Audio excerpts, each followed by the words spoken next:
Hey guys, today's videos is only for the motivational purpose. और आज की video में चाहता हूँ अपना 10 मिनट निकाल के ज़रूर सुनिए। और आपको इस लड़ाई में, इस फाइट में जो आप एसएससी और रेलवे के स्टूडेंट गवर्नमेंट के ख़िलाफ़ लड़ रहे हो, थोड़ा सा मोटिवेशन मिलेगा। और ये मोटिवेशन सिर्फ़ और सिर्फ जो मैं आज आपको कन्वे करने की कोशिश कर रहा हूँ, ये मेरे पर्सनल लाइफ से है। मैं माई पाठशाला की शुरुआत जहाँ से हुई है वहाँ पे थोड़ा ले चलना पसंद करूँगा, और आज जहाँ पे स्टैंड कर रहा हूँ वहाँ तक लेके आऊँगा। और थोड़ी सी जो चीज़ है जो शायद मुझे लगता है कि मेरी इस लाइफ से आपको कुछ सीखने को मिलेगा। मुझे याद है 2017 1 जनवरी जब मैंने यूट्यूब स्टार्ट किया हुआ था, तब से लेके 4.5 लाख बच्चों के बेस तक पहुँचने पे मैंने दिन रात डे एंड नाइट वर्क किया।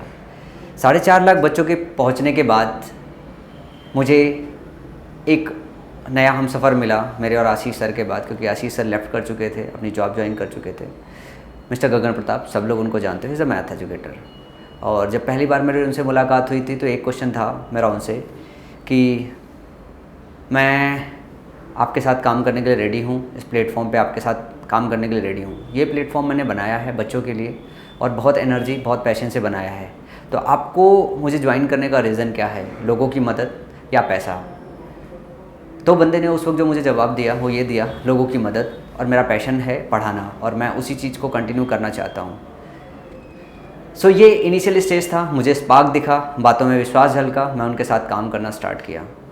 फिर उसके बाद उस स्पार्क को देखते हुए मैंने अपना पूरा लाइफ, पूरा अपना कैरियर, पूरी बच्चों की मोहब्बत सैक्रिफाइस किया उनके नाम पे। मैंने उनको प्रमोट किया उस लेवल तक जिस लेवल तक मेरा खुद का नाम डैमेज हुआ। और इस बात से आप सारे के सारे लोग वाकिफ़ हो। और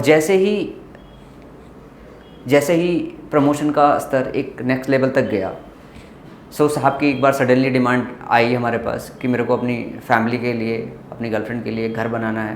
मैं अपने गर्लफ्रेंड के बगैर जी नहीं सकता हूँ। आई वॉज रेडी दैट कि you can take the money. और थोड़े से डिफरेंसेस के बाद पैसों के लिए ही जस्ट क्विटेड फ्रॉम हेयर। और I never regret about that कि जितना भी हमने काम किया साथ में हम ग्रो किए। सबसे बड़ा ब्लो ये है कि जब अपना नाम और ब्रांड आप किसी को देते हो और वो आपको सडनली मिड में सिर्फ इस चीज़ के लिए छोड़ देता है कि कभी कह के आया है कि हमें लोगों के लिए काम करना, और सडनली जस्ट वो एक पहलू रखता है कि नहीं मुझे ये पैसे चाहिए इस वजह से, और just that's why I am quitting. Blow लगता है, वो एक ब्लो लगा। Just I think about it कि कोई नहीं, मुझे ऐसे लोगों की ज़रूरत नहीं है जो लोग माई पाठशाला में रह के लोगों के लिए काम नहीं कर सकते हैं।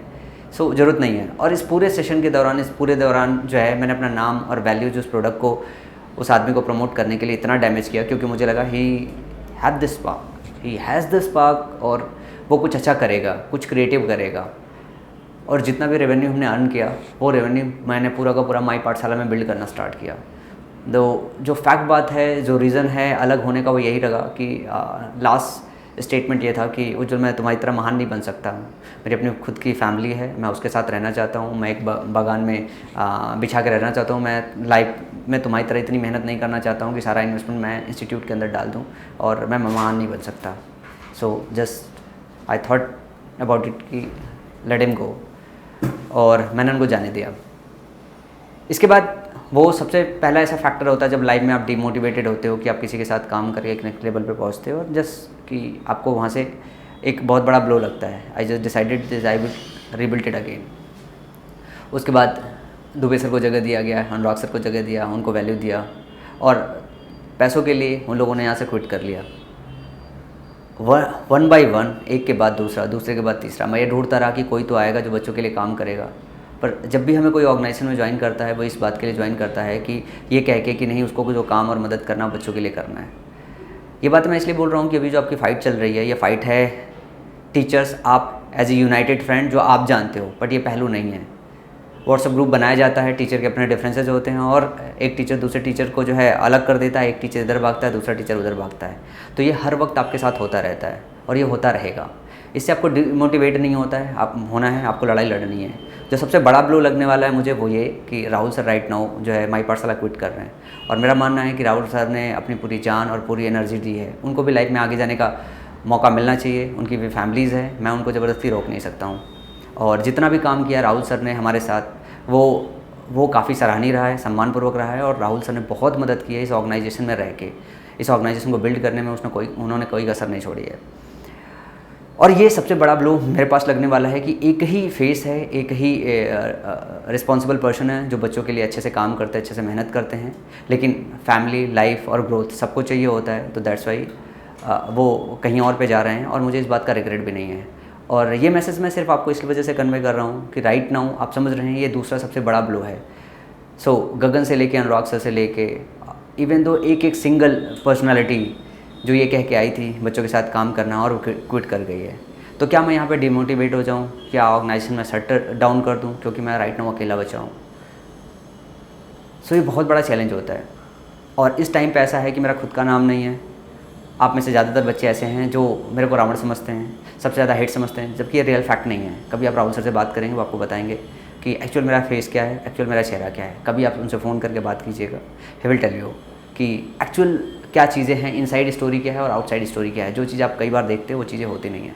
सो ये रियल चीज़ें हैं जो मैं आपको समझाना चाहता हूँ। ये समझाना चाहता हूँ कि ये आपकी मुहिम है, ये आपकी लड़ाई है। ये लड़ाई आपको खुद लड़ना है। अगर कोई टेढ़े रास्ते पे जाता है तो उसको सीधे करना है और सीधे करके फिर आपको अपनी लड़ाई लड़नी है और जीतनी है। मैं जो इस वीडियो के माध्यम से आपको कमिट करना चाहता हूँ कि अगर आप मुझे देख पा रहे हैं तो आप ये समझ पा रहे हैं कि सबसे ज़्यादा वर्स्ट फेज़ मेरी लाइफ में चल रहा है, इस ऑर्गेनाइजेशन के लिए चल रहा है। आप सारे के सारे बच्चे मुझको ऐसे लेते हो जैसे मैं रावण हूँ, मैं आपको पढ़ाना नहीं चाहता हूँ। ये ऑर्गेनाइजेशन उसके लिए काम करता है, सिर्फ पैसों के लिए काम करता है, चीज़ों के लिए काम नहीं करता है। आप एक बाई एक टीचर अगर यहाँ से निकल रहे हैं तो इसका कभी रीज़न आप जेन्युइन रीज़न समझ पाओगे, कभी नहीं समझ पाओगे। It's all about the money, all about the growth. अगर हम किसी को चार्ज नहीं करेंगे, हम किसी से पैसे नहीं लेंगे तो काम नहीं कर पाएंगे।